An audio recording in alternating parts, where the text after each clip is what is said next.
Dia datang di bumi ini, dia tidak pernah akan cari yang sekolah. Dia sudah tahu yang sekolah-sekolah itu yang membelokkan, saudara. Halo, yang sekolah-sekolah dia sudah tahu ini yang merusak, ini adalah yang sekolah-sekolah itu. Pada waktu dia datang, dia tidak butuh itu yang sekolah-sekolah. Makanya yang sekolah orang dia bilang, nyala kamu pembuat kejahatan. Yang dimaksud anak pembuat kejahatan itu apa? Ya, karena mereka meninggalkan Taurat. Tidak ada yang melakukan Taurat lagi. Kan gitu, ya? Tidak ada lagi yang melakukan Taurat. Karena ditulis Yohanes berapa? 7 ayat 19, coba baca. Tidak ada lagi loh katanya. Ini bukan saya loh ya. Tidak ada lagi yang melakukan Taurat, maupun juga tidak mengenal Tuhan lagi. Bagaimana mengenal Tuhan? Tidak mau disebut namanya lagi, malah Adonai, Adonai, coba. Coba baca 19. Bukankah Mose yang telah memberikan hukum Torah kepadamu, namun tidak seorang pun di antara kamu yang melakukan hukum Torah itu? Mengapa kamu berusaha membunuh? Tidak ada lagi yang melakukan Taurat. Yang ada apa? Buku apa? Talmudnya. Ini kan karangan manusia. Jadi ada Talmudnya dulu. Jadi tidak ada lagi yang melakukan Taurat. Apalagi sekarang ini, saudara, ya, bangsa-bangsa ini, dia tidak lihat lagi ini, ya. Lihatnya namanya buku Bapak gerejanya, saudara. Yang dia angkat sekarang buku Bapak gerejanya. Kasihan. Nah, kalau sudah begini ini kan, itu anaknya saja yang Israel ini kan anaknya loh, saudara. Ya. Saya nggak lihat orang asing itu anaknya. Ya, lo itu hanya hamba, ya, tapi diselamatkan kalau engkau mau ikuti perintahnya. Dia tidak pernah ngangkat lo anak. Lo sendiri kan yang mengangkat kakak dirimu. Itu namanya orang sombong namanya. Ya, itu orang sombong, saudara. Anaknya saja, hei kamu keturunan ular beludak, celakalah kamu, celakalah kamu, celakalah kamu, celakalah kamu. Yang dikatakan celaka itu orang sekolah tuh bukan? Halo? Yang dia katakan celakalah kamu, celaka orang sekolah atau orang nelayan? Ahli Taurat itu kan dokter-dokter, profesor-profesor. Ya, mereka menggoreng-goreng namanya apa isi kitab suci ini. Mereka mengabaikan. Ya, yang diangkat-angkat Talmudnya. Coba, akhirnya berjalanlah waktu sudah. Nama Yahweh tidak dikenal lagi. Tidak? Akhirnya apa? Adonai, Adonai, Hasen, Hasen. Pergilah akhirnya apa? Hancur ya Yerusalem kan? Hancur kan? Gak ada batu satupun yang dibangga-banggakan dulu ini, yang dibangun yang begitu megahnya. Gak ada batu, langsung hancur total, rata dengan tanah. Sehingga tembok itu yang ratapan, yang dicium-cium sekarang itu lebih berzina lagi loh, sudah. Akhirnya mereka berserak-serak seluruh dunia. Tahun 2000 perang kedua itu ada 6 juta orang bantai habis itu. Coba, apakah Tuhan tahu nggak waktu dibantai? Halo? Tuhan lihat nggak ini anaknya ini dibantai, dibuang-buang ke kamar gas, dibunuh, ya? Tahu betul-betul. Kenapa didiamkan? Karena tidak berseru kepada namanya lagi. Mereka menajiskan nama ini. Maka dia bilang, kamu menajiskan namaku di bangsa-bangsa. Menajiskan itu mereka hindarkan nama ini, mereka tidak mau lagi. Alasan mereka, karena kudus, tidak boleh kita. Akhirnya mereka seenaknya kepalanya mereka ini yang ada sekarang yang ditiru loh. Ini kan juga dampaknya sekarang ditiru loh mereka ini. Ya, banyak orang kan yang ikut-ikutan sekarang kan pakai topi, ikut topi, pakai jambul yang panjang-panjang ikut. Kan begitulah sekarang orang-orang. Tidak pernah mau mereka tekun baca kitab suci ini. Itu yang jadi masalah besar, saudara. Ya. Karena bangsa ini kita lihat saja kan, kalau satu musuh ini dari ini ada Mose ini yang memimpin bangsa Israel ini kan, laut saja dibelah di sana, berontak juga, saudara. Ada nabi saja pun mereka berontak, apalagi tidak ada nabi lagi sekarang ini. Mau jadi apa? Akhirnya apa kan? Banyak sekali masak-masaknya. Ya. Sekarang juga pun Kristen banyak sekali aliran. Apakah ada kitab suci memerintahkan seperti itu? Kan tidak pernah ada. Ya. Tidak pernah ada sampai Maliaki ini. Saya baca kitab suci itu tidak ada buku yang lain. Ya. Hanya satu-satunya namanya Torah, saudara. Tidak ada yang lain. Yang diperintahkan Tuhan itu supaya namanya Taurat yang sudah di Tuhan ajarkan, misalnya ada sabatnya, ada pondok daunnya, ada pesaknya, ada sabatnya, pesaknya, ada namanya saputnya, ada namanya pondok daunnya, ya. Kan itu kan yang diajarkan kan di dalam, kan tidak ada lagi, ya. Kalau engkau tidak melanggar itu kan maka tidak akan pernah ada korban. Ada korban di dalam kalau engkau melanggar, kan begitu. Ya, apa sih susahnya? Makanya dia bilang kalau kita baca Ulangan 30 di sana, firman itu tidak jauh. Tidak di langit, tidak seberang laut. Firman itu sangat dekat kepadamu, di mulutmu dan di hati. Orang tidak memahami itu. Kalau orang memahami itu, mesti kan dia baca dengan rendah hati, gitu? Sehingga apa yang diperintahkan di dalam ikuti, dan begitu, toh. Ya, coba. Ya kalau saya sekarang disuruh hari Minggu, ya saya nggak mau, gitu? Saya nggak mau.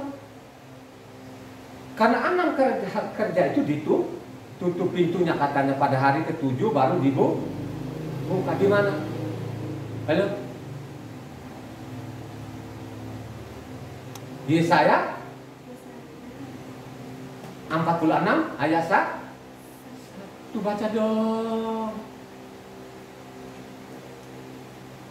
Yesaya 46 ayatnya 1 coba.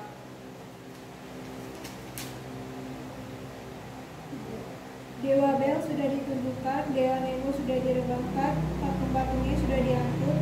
Yesaya. Kok Yesaya? Saya sorry ya, blank ya.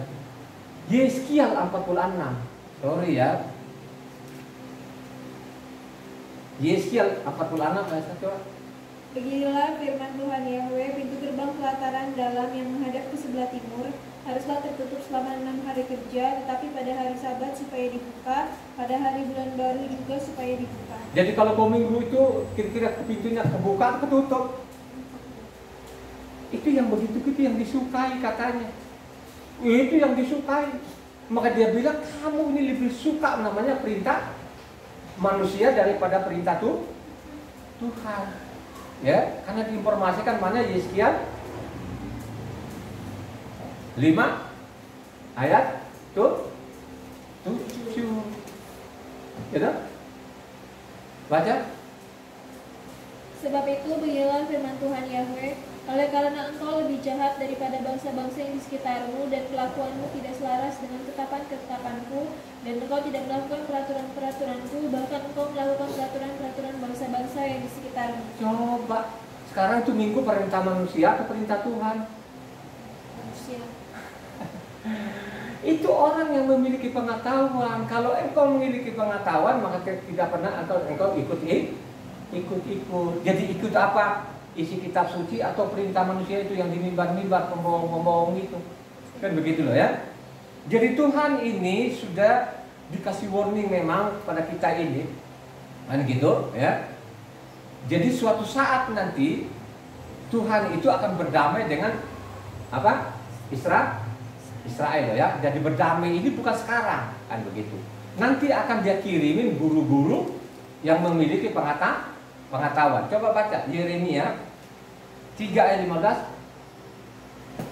Jadi Yeremia 3 ayat 15, suatu saat ini akan dia kirim guru-guru ini. Aku akan mengangkat bagimu gembala-gembala yang sesuai dengan hatiku. Mereka akan mengembalakan kamu dengan pengetahuan dan pengertian. Maliaki 2 ayat 7.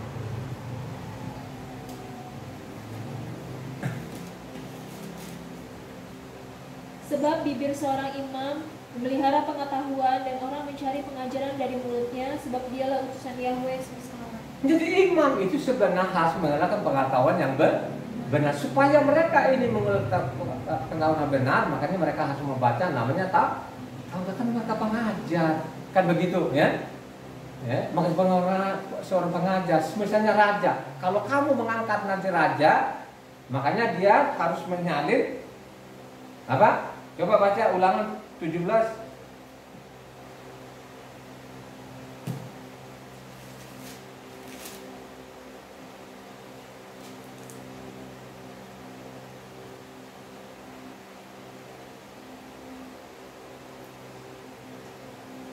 Sampai 20. Coba baca. Jadi Ulangan 17 ayat 18 sampai 20 baca. Apabila engkau telah masuk ke negeri yang diberikan kepadamu oleh Yahweh Tuhanmu dan telah mendudukinya dan diam di sana, kemudian engkau berkata, aku mau mengangkat raja atasku seperti segala bangsa yang di sekelilingku, maka hanyalah raja yang dipilih Yahweh Tuhanmu yang harus kau angkat atasmu. Dari tengah-tengah saudara-saudaramu haruslah engkau mengangkat seorang raja atasmu, seorang asing yang bukan saudaramu tidaklah boleh kau angkat atasmu. Hanya janganlah ia memelihara banyak kuda dan janganlah ia mengembalikan bangsa ini ke Mitsraim untuk mendapat banyak kuda, sebab Yahweh telah berfirman kepadamu, janganlah sekali-sekali kamu kembali melalui jalan ini lagi. Juga janganlah ia mempunyai banyak istri supaya hatinya jangan menyimpang. Emas dan perak pun janganlah ia kumpulkan terlalu banyak. Apabila ia duduk di atas tahta kerajaan, maka haruslah ia menulis baginya salinan hukum ini menurut kitab yang ada pada imam-imam orang Lewi. Itulah yang harus ada di sampingnya dan haruslah ia membacanya seumur hidupnya untuk belajar takut akan Yahweh Tuhannya dengan berpegang pada segala isi hukum dan ketetapan ini untuk dilakukannya, supaya jangan ia tinggi hati terhadap saudara-saudaranya, supaya jangan ia menyimpang dari perintah itu ke kanan atau ke kiri, agar lama ia memerintah, ia dan anak-anaknya di tengah-tengah orang Israel. Makanya kitab suci ini kalau tidak ada hak di samping, kau tidak baca, lu paling apa di dunia? Saya mau kasih tahu. Dia bilang kalau engkau angkat raja, makanya apa? Salinlah namanya kitab Taurat ini supaya ada di sampingnya, ya. Ada di sampingnya itu bukan hanya dielus supaya dia membaca, supaya dia tahu namanya kebenaran, kan begitu loh, ya. Kitab suci itu harus ada di sampingmu. Dimanapun engkau berada, kau baca, renungkan. Karena itulah yang menyelamatkan. Kalau ikuti apa yang tertulis di dalam, maka dia akan menjamin akan engkau. Ya, kita tidak tahu suatu saat dia berdamai dengan anaknya Israel ini, karena sudah diinformasikan kalau engkau baca Yeremia 31. Suatu saat akan dia berdamai dengan Israel, ya, dia berdamai loh. Yang sekarang ini suatu saat kalau dia sudah berdamai, makanya lo tinggal ketok-ketok di luar, dia nggak kenal. Nyalah kau pembuat kejahatan, lu selama ini di mana? Ya, masa lu nggak kenal sama saya ini? Masa lu bilang lagi saya punya anak lah, kami ada 3 lah, segala macam. Nah kalau sudah begini lu selamat nggak? Ya, makanya kan kasih peringatkan juga kalau kau baca Markus 12 ayat 28 sampai 34 di sana, ya, itu masalah Tuhan yang Esa gitu loh kan. Makanya dia bilang benar Tuhan bahwa Tuhan itu Esa, tidak ada lain. Dia jawab kembali, tidak jauh-jauh kerajaan surga. Jadi kalau Tuhanmu 3 ini bukan saya yang menjudge-nya, yang menghukum, tapi firman-Nya. Kalau Tuhanmu 3, tapi kalau Tuhanmu satu-satunya dia adalah Yahweh itu sendiri, makanya engkau akan selamat kan gitu ya. Ada nggak firman seperti itu? Kalau engkau percaya bahwa aku ini Yahweh itu sendiri yang datang dibunuh, maka engkau akan selamat. Kalau engkau tidak percaya bahwa aku ini Yahweh itu sendiri, mati dalam dosa. Kurang ancaman apa lagi itu? Ancamannya enggak itu? Ya, gitulah. Jadi mari saudara catat lagi tadi yang saudara catat, pulang nanti dibacalah lagi. Mari kita